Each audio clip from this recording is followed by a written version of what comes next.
وَإِذَا لَقُوكُمْ قَالُوا آمَنَّا وَإِذَا دَخَلُوا عَدُّوا عَلَيْكُمُ الْأَنَامِلَ مِنَ الْغَيْظِ. جو اصل کلپ ہے ذرا وہ بھی سماعت کیجئے. وَإِذَا لَقُوكُمْ قَالُوا آمَنَّا وَإِذَا خَلَوْا عَدُّوا عَلَيْكُمُ الْأَنَامِلَ مِنَ الْغَيْظِ. یہ میرے آقا علیہ الصلوۃ والسلام کا ارشاد گرامی ہے، لیس منا من لم یعرف حق کبیر، من لم یوقر کبیرنا ولم یرحم صغیرنا ولم یعرف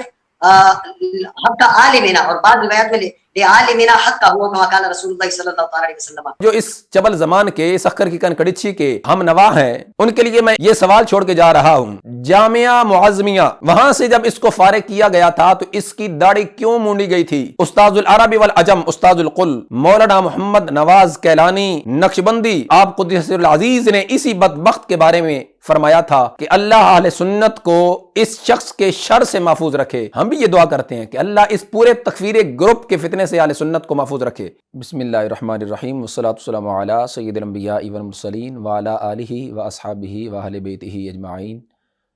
الصلاۃ والسلام علیک یا سیدی یا خاتم النبیین وعلی آلک واصحابک یا سیدی یا خاتم المعصومین. السلام علیکم ورحمۃ اللہ تعالی وبرکاتہ. نہایت ہی واجب الاحترام معزز عوام اہل سنت و خواص اہل سنت، السلام علیکم ورحمۃ اللہ تعالی وبرکاتہ. حضور قبلہ امام جلالی زیدہ شرف ہو کی شخصیت سے باطل اور اغیار وہ تو خیف ہے ہی، مگر جتنا روب دبدبا خوف اور ڈر قبلہ امام جلالی زیدہ شرف ہو کا عرفان شاہ گروپ پہ تکفیری ٹولے پہ بیٹھ چکا ہے، اس کا ہم اندازہ بھی نہیں لگا سکتے. اور یہ تکفیری گروپ پورے کا پورا عرفان شاہ سمیت اور اس کے جتنے بھی پالتو ہیں سارے کے سارے شب و روز ایک کام میں لگے ہوئے ہیں کہ اس مرد کلندر، اس مرد عظیمت و مرد حریت کے بے داغ ماضی کو داغدار کیا جائے اور اس کی جو مسلکی خدمات ہیں ان کو ڈیمیج کیا جائے اور عوامی اہل سنت کی نظر میں ان کا جو روشن کردار ہے اس کو داغدار کیا جائے. مگر اللہ کی ذات جس کو عزت دینا چاہتی ہے، اللہ کی ذات جس کو عظمت دینا چاہتی ہے، رفعتیں، بلندیاں، عروج عطا فرمانا چاہتی ہے، پھر کون ہے کہ جو اس ہستی کو، اس شخصیت کو گرا سکے اور ان کی جو بے داغ ماضی کی روشن کردار داستانیں ہیں ان کو داغدار کر سکے. اور آج میں آپ کے سامنے اس عرفان شاہ گروپ تکفیری گروپ کی ایک اور خیانت رکھنا چاہ رہا ہوں. جس طرح کہ ان کا ایک طریقہ واردات ہے، یہ سابقہ کبھی روایات کو برقرار رکھتے ہوئے اس پر ہی عمل کرتے ہیں، یہودیوں والا طریقہ اپناتے ہیں. سب سے پہلے تو انہوں نے حضور قبلہ امام جلالی زیدہ شرف ہو کے اس بیان سے جو کہ شان مولا علی رضی اللہ تعالی عنہ سیمینار میں سے جو کہ 1 گھنٹہ 45 منٹ پر مشتمل تھا، اس میں سے صرف 27 سیکنڈ نکالے ما قبل ما بعد سے کاٹ کر، سیاق کلام سے کاٹ کر اس کو وائرل کیا اور پھر اس پر یہ طوفان بدتمیزی برپا کیا گیا، پروپیگنڈا کھڑا کیا گیا. مگر جو کنویں، جو گڑھے انہوں نے قبلہ امام جلالی زیدہ شرف ہو کے لیے کھودے تھے، آج یہ باری باری خود ہی اس میں گرتے نظر آ رہے ہیں. تو یہ اللہ کی ذات ہے، عزت دینے والی، عزتوں کو بچانے والی. گزشتہ رات کو ایک کلپ دیکھنے کو ملا جو کہ اسی تکفیری گروپ عرفان شاہ ٹولے اور اس عرفان شاہ کے ایک پالتو رافضیوں کے ایجنٹ گستاخ صحابہ سکھر کی کنکڑچھی چبل زمان نامی ایک بدبخت، ایک خبیث الفطرت اور ایک اخبث انسان نے اپنے یوٹیوب چینل پر اس کو اپلوڈ کیا کہ یہ دیکھیں جی قبلہ امام جلالی زیدہ شرف ہو قرآن مجید فرقان حمید کی آیا کریمہ بھی غلط پڑھ رہے ہیں. ذرا پہلے آپ وہ سماعت کیجئے جس میں انہوں نے خیانت کر کے وائرل کیا ہے. ذرا وہ پہلے آپ سماعت کیجئے، اس کے بعد پھر میں آپ سے مخاطب ہوتا ہوں. اذا لقوکم قالوا آمنا واذا دخلوا عدوا علیکم الانامل من الغیظ. جی ناظرین کرام، آپ نے سماعت کیا ہے. یہ اس بدبخت، اس یہودیوں کے ایجنٹ، خبیث الفطرت اور اخبث انسان کی یہ یہودیوں والی ایک طریقہ واردات ہے جو کہ آپ نے دیکھی ہے اب میں آپ کے سامنے جو اصل کلپ ہے وہ رکھنا چاہ رہا ہوں، ذرا وہ بھی سماعت کیجئے۔ وَإِذَا لَقُوكُمْ قَالُوا آمَنَّا، جب تمہیں ملتے ہیں تو کہتے ہیں بس ہم تو مقدسات اہل سنت کا ادب کرتے ہیں، ہم تو ایک جیسے ہیں، کوئی بات ہی نہیں، کوئی اختلاف ہی نہیں۔ وَإِذَا خَلَوْا عَدُّوا عَلَيْكُمُ الْأَنَامِلَ مِنَ الْغَيْظِ۔ اب یہ آپ نے سماعت کر لیا ہے، اب میں آپ کے سامنے جو لائیو یہ پروگرام چلا میرا جو نبی صلی اللہ علیہ وسلم کانفرنس میں جو قبلہ امام جلالی زیدِ شرف نے مقالہ پیش کیا، ذرا اس لائیو کانفرنس میں جو حضور قبلہ امام جلالی زیدِ شرف نے آیا کریمہ تلاوت کی ہے، ذرا وہ بھی سماعت کیجئے۔ بد عقیدہ یہود نصارہ کی ابھی بات نہیں ہو رہی، یہ تو یہود و نصارہ کو بھی جب پہ لگے تو کہتے ہیں بس ہم تو مقدسات اہل سنت کا ادب کرتے ہیں، ہم تو ایک جیسے ہیں، کوئی بات ہی نہیں، کوئی اختلاف ہی نہیں۔ وَإِذَا خَلَوْا عَدُّوا عَلَيْكُمُ الْأَنَامِلَ مِنَ الْغَيْظِ، اور جب علیحدہ ہوتے ہیں تو پھر تبرے کرتے ہیں صحابہ کے بارے میں، یا خوارج اپنی جو بدگمانیاں پھیلاتے ہیں۔ اب آپ نے جو اصل ریکارڈنگ شدہ ویڈیو ہے وہ بھی سماعت کی ہے، اور جو لائیو چلی وہ بھی آپ نے سماعت کی ہے، اور دونوں میں جو قبلہ امام جلالی زیدِ شرف نے آیا کریمہ تلاوت کی ہے وہ اللہ کے فضل سے بالکل صحیح تلاوت فرمائی ہے۔ وَإِذَا لَقُوكُمْ قَالُوا آمَنَّا وَإِذَا خَلَوْا عَدُّوا عَلَيْكُمُ الْأَنَامِلَ مِنَ الْغَيْظِ، یہ آیا کریمہ آپ نے تلاوت کی دونوں مقام پہ، لائیو میں اور پھر جو ریکارڈڈ شدہ اصل ریکارڈڈ شدہ ہے اس میں، دونوں مقام پر یہ آیا کریمہ بالکل آپ نے صحیح درست تلاوت فرمائی ہے۔ میں اس سارے تکفیری گروپ کو یہ چیلنج کر رہا ہوں، اگر تم میں رتی بھر بھی غیرت ہے، وہ تو ہے نہیں، زمانے نے دیکھ لیا ہے کہ ان جیسا کوئی بغیرت نہیں اور خبیث الفطرت نہیں کہ جن کی جبلت میں، جن کی سرشت میں ہی خباثت ہے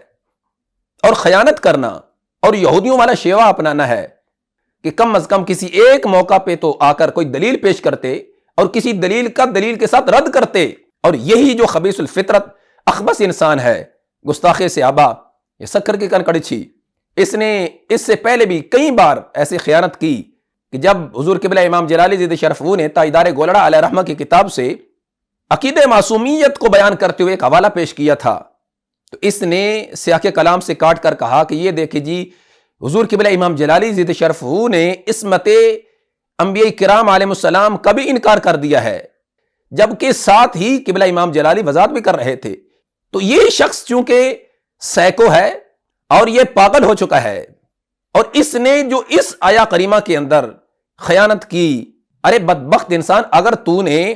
اپنے خبث بطن کا اظہار کرنا ہی تھا کسی اور گفتگو میں کر لیتا اور اپنا خبث بطن کا اظہار وہاں کرتا، جو تیرا بغض ہے قبلہ امام جلالی زیدِ شرف کی ذات کے ساتھ، وہاں تو اس کا اظہار کر لیتا۔ تجھے اس سے کیا حاصل ہوا یا کیا حاصل ہوگا سوائے جہنم کے، سوائے بدبختی کے، سوائے دنیا و آخرت کی ذلت و رسوائی کے؟ تو ناظرین کرام، اس بدبخت، اس خبیث الفطرت گستاخ صحابہ، اس سکر کی کنکڑچھی نے خیانت کیوں کی ہے؟ اس کو اتنا درد کیوں ہوا؟ اصل میں قبلہ امام جلالی زیدِ شرف اس کے ابا جان طاہر القادری کا آپریشن کر رہے تھے،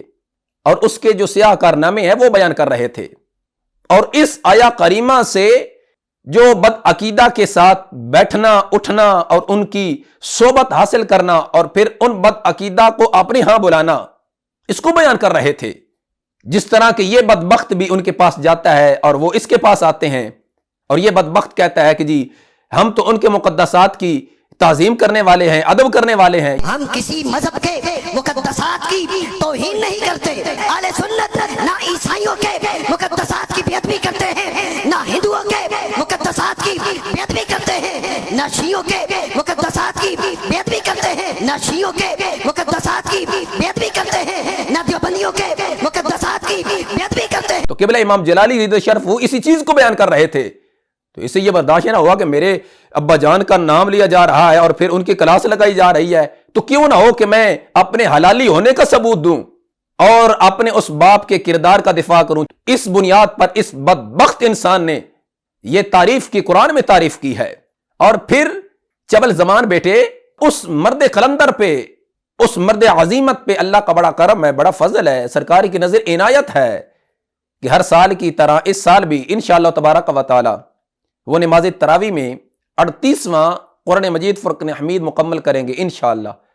جب سے حفظ کیا تب سے لے کر ہر سال بتوفیق اللہ تعالی وعنہ جل جلالہ وہ کلام مجید فرقان حمید کی نماز تراویح میں مسلسل تلاوت کرتے آ رہے ہیں۔ میں اس پورے تکفیری گروپ کو اور ان کے سرغنہ عرفان شاہ سے پوچھنا چاہتا ہوں کہ جب سے تم نے حفظ کیا ہے تب سے لے کر آج کے دن تک تم نے کتنی بار مصلی سنایا ہے؟ رمضان کا مہینہ آتا ہے، زکوٰۃ، چندے اور پھر صدقات اکٹھی کرنے کی دوڑ ہوتی ہے، کوئی فکر نہیں کہ ہم نے اس رمضان مبارک کے مبارک مہینے میں قرآن کی تلاوت کرنی ہے اور قرآن مجید فرقان حمید کی ابلاغ و تبلیغ کے لیے ہم نے دروس کا اہتمام کرنا ہے۔ کوئی فکر نہیں، مال و زر کی ہوس، دنیاوی جاہ و جلال کی ہوس، بینک بیلنس کی ہوس، جس کے پیچھے سب کی دوڑ لگی ہوئی ہے، یہ ہو یا اس کے بڑے ہوں، سارے کے سارے رمضان کا جب مہینہ آتا ہے تو بہر یو کے برطانیہ کی ویزے لے کر چلے جاتے ہیں اور وہاں زکوٰۃ، صدقات، فطرات اکٹھے کر کے پھر یہاں پاکستان میں آ کر خرمستیاں کرتے ہیں اور پھر کیا سے کیا کرتے ہیں، زمانہ دیکھ رہا ہے۔ تو جبل زمان بیٹے ذرا اپنی عقل کا علاج کروا، ذرا یہ سماعت کر کہ حدیث تو کیسے پڑھ رہا ہے، ذرا گربان میں جھانکیے گا، اگر تیرے میں غیرت ہوگی تجھے سمجھ ضرور لگے گی۔ اور جو ماضی میں جو تو نے جہالت کے گل کھلائے ہوئے ہیں، جس قدر تو نے قرآن و حدیث میں تعریف کی ہوئی ہے، جبل زمان بیٹے تو جس طرح چاہ رہا ہے کہ میں اس طرح تعریف کر کے یہودیوں والا طریقہ اپنا کر اپنے ماضی کے کرتوت چھپا سکوں، نہیں، بالکل بھی عوام اہل سنت کی آنکھوں سے اب تو اپنے وہ سیاہ کارنامے کرتوت نہیں چھپا سکتا۔ جس قدر تو نے اہل سنت کا لبادہ اوڑھ کر رفضیت کو پروموٹ کیا ہے، بالکل بھی تو اپنے ان سیاہ کرتوتوں سے اپنی جان نہیں چھڑا سکتا۔ ذرا یہ سنیے گا، یہ حدیث تو ہی پڑھ رہا ہے اور جو اس کے ماننے والے ہیں بالخصوص عرفان شاہ، ذرا تو بھی سن، یہ تیرا پالتو حدیث کس انداز میں پڑھ رہا ہے۔ یہ میرے آقا علیہ الصلوۃ والسلام کا ارشاد گرامی ہے، لیس منا من لم یعرف حق کبیر، من لم یوقر کبیرنا ولم یرحم صغیرنا ولم یعرف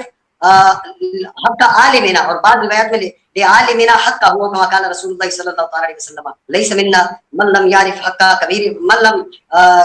یوقر کبیرنا ولم یرحم صغیرنا ولم یعرف حق عالمنا، اور بعض روایات میں لعالمنا حق ہوا کما قال رسول اللہ صلی اللہ علیہ وسلم۔ اور پھر عوام اہل سنت اور جو اس جبل زمان کے، اس اخر کی کنکڑچھی کے جو ہم نوا ہیں، ان کے لیے میں ایک اور یہ سوال چھوڑ کے جا رہا ہوں۔ اس سے پہلے میں نے 2-4 سوال چھوڑے تھے، ایک اور سوال میں آپ پر چھوڑ کے جا رہا ہوں۔ جامعہ معظمیہ، وہاں سے جب اس کو فارغ کیا گیا تھا تو اس کی داڑھی کیوں مونڈی گئی تھی؟ داڑھی مونڈ کر اس کو وہاں سے کیوں فارغ کیا گیا تھا، کیوں بھگایا گیا تھا؟ کوئی اس کا خیر خواہ ہے، کوئی غیرت مند ہے تو اس میرے سوال کا جواب دے دے۔ اور مجھے یہاں اس مقام پر استاذ العرب والعجم، استاذ القل مولانا محمد نواز کیلانی نقشبندی قدس سر العزیز کا وہ جملہ بھی یاد آ رہا ہے جو آپ قدس سر العزیز نے اسی بدبخت کے بارے میں فرمایا تھا کہ اللہ اہل سنت کو اس شخص کے شر سے محفوظ رکھے۔ مجھے آج جب یہ کلپ اس کی خیانت شدہ والا دیکھا تو مجھے قبلہ استاذ گرامی حضور بحر العلوم استاذ العربی والعجم مولانا محمد نواز کیلانی نقشبندی قدس سر العزیز کا یہ جملہ یاد آیا کہ اس صاحب بصیرت و بصارت مرد قلندر نے سچ فرمایا تھا کہ اللہ اس شخص کے فتنے سے اہل سنت کو اور اس شخص کے شر سے اہل سنت کو محفوظ رکھے۔ ہم بھی یہ دعا کرتے ہیں کہ اللہ اس پورے تکفیری گروپ کے فتنے سے اہل سنت کو محفوظ رکھے اور اس پورے تکفیری گروپ کے شر انگیزیوں سے اہل سنت کو محفوظ و معمور رکھے۔ اللہ تعالی ہم سب کا حامی و ناصر ہو، اللہ تعالی ہم سب کو عقیدہ اہل سنت پر قائم و دائم رکھے۔ وما توفیقی الا باللہ۔